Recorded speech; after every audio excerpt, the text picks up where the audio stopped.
All right, so now in our resources tab, we have created an asynchronous lesson, a video, and some vocabulary we want students to view. And we have a little lesson check with their vocabulary to make sure that they did this. Now, let's say we want to put this in our course now. So we're going to come to our course,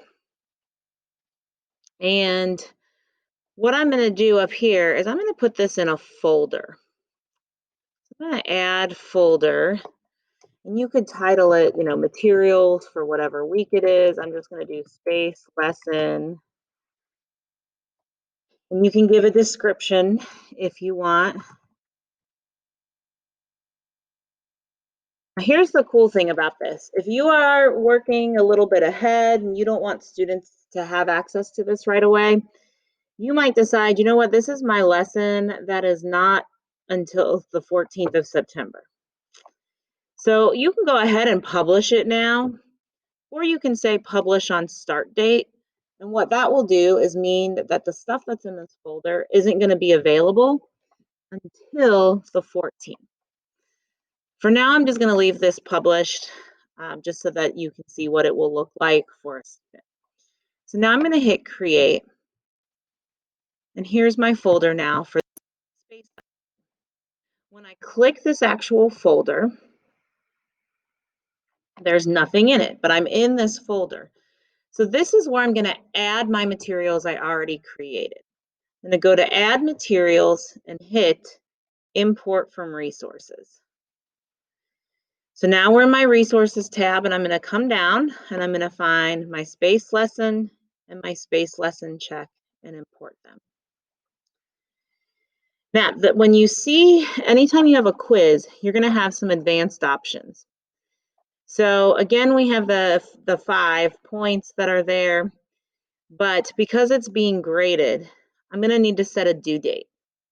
This will make this quiz show up over on the student side, and I'll show you what that looks like in a minute, but it'll remind them that they need to do this. And then as long as you have your categories set up in your grade book, then you should be good to go. So now we have our lesson. We have the space lesson and the space lesson check. I'm going to do 2 things that are very important that you do. First of all, if you want students to view the lesson before they do the lesson check, you can come up here to options and you can do student completion. What you can then do is requirements must be completed in sequential order and save changes. This means that until they have viewed space lesson, they cannot do this space lesson check. So it forces them to view this lesson. So that's one option. And you could actually build like several materials in one folder if that suits the needs of your students. The other thing I'm going to do is I'm going to come to this space lesson check.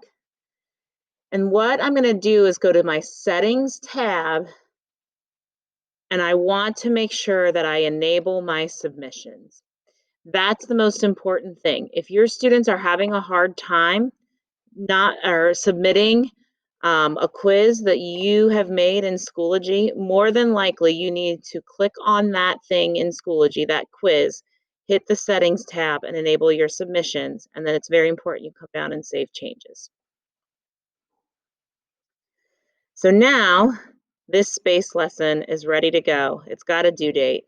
When I come back out here to my course, you can see right here this space lesson check now, because I gave it a due date, comes up on the student calendar.